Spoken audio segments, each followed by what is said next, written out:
On the 28th of August 2009, Mark Saylor was going about 125 miles an hour in the freeway. To everybody's surprise, he's driving a Toyota Corolla. His wife, daughter, and his brother-in-law are also in the car. When Mark is going 120 miles an hour, his brother-in-law decides to call 911. This audio you're hearing is the conversation between them. No. We're going north 125, and our accelerator's stuck. I'm sorry? Our accelerator's stuck. We're on 125 and we're late. Okay, northbound 125, where are you passing? We are passing, where are we passing? We're going 120, Mission Gorge. We're in trouble. There's no break. The biggest problem was that there was an intersection up ahead, so the highway was ending, and this intersection was no normal one. It was extremely busy with a lot of people crossing. Mark realizes that he's getting closer to disaster and a lot of people are in danger, so he decides to pull off at that insane speed. Hold on, pray. Okay. Oh, shoot. Oh. Okay. Hello? He hits the hill at such high speed that all 4 people in the car unfortunately die. The problem with a stuck accelerator were happening everywhere in the US, but it wasn't as well known.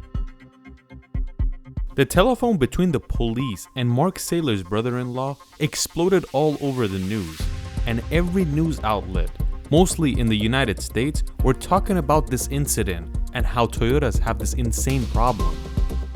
In every situation, 100% of the fault was put on Toyota. In a span of 1 year, 90 people died because of this accelerator problem in different types of Toyotas, and many people got injured.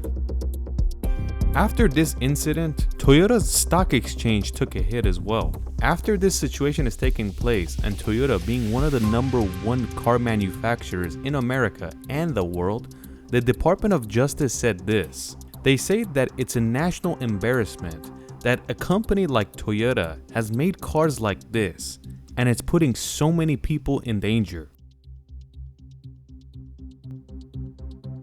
After the news got out, Toyota company got extremely embarrassed, and immediately they started putting recalls on every car that had this problem.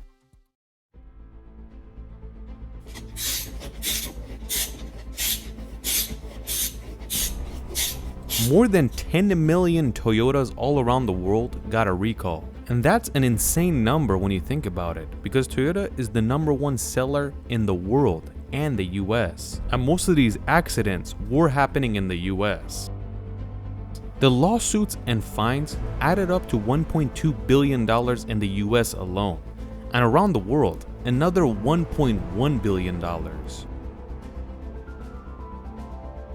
The least you could say that Toyota company lost an insane amount of money, and they took a huge hit in every department. But that left one insane question. A company like Toyota that has been one of the very best for many decades, what happened that such a huge problem occurred? At first they announced that the biggest problem is the carpet inside these Toyotas, and they push up against the pedal and leave the accelerator stuck.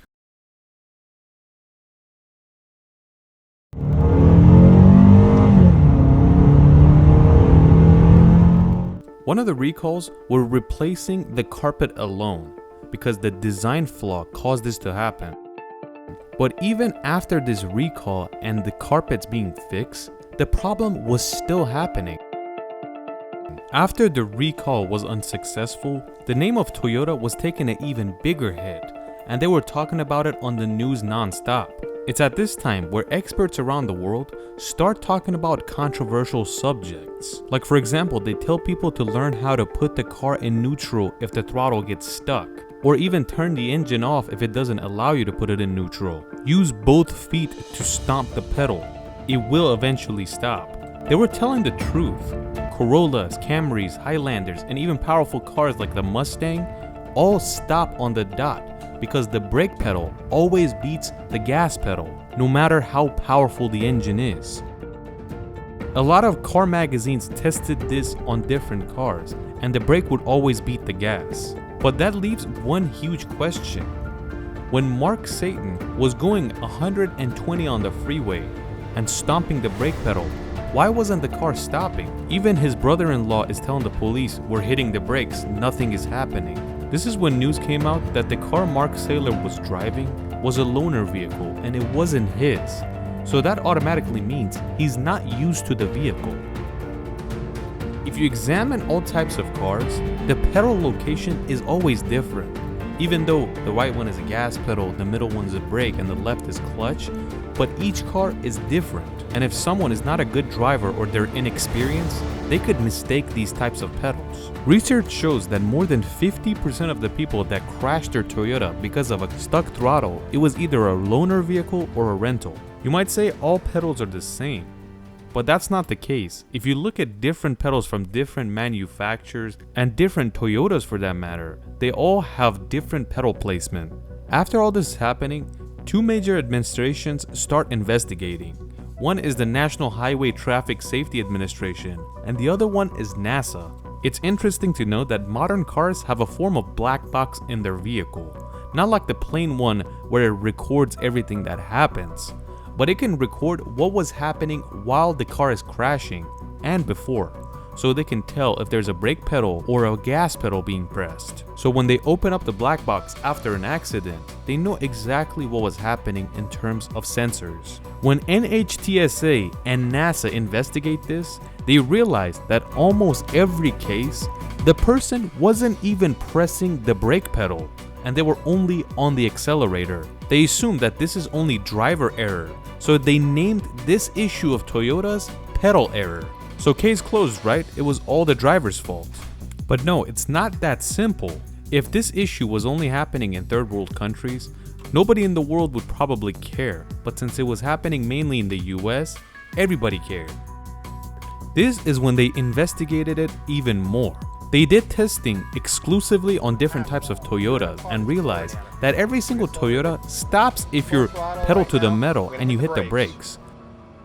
But once you let go of the brake and reapply it again, that's when all hell breaks loose, because the brake does not work anymore. That means you lost power brakes. So therefore, your brakes are not going to work. Even though most issues and accidents were because of the pedal, but a lot of people were confronted with this issue where power brakes aren't working, so the car is not stopping. And you could say that for Mark Saylor's family as well. Eventually, Toyota lost more than $2 billion because of this, so they can get back on their feet to make Toyota look good again.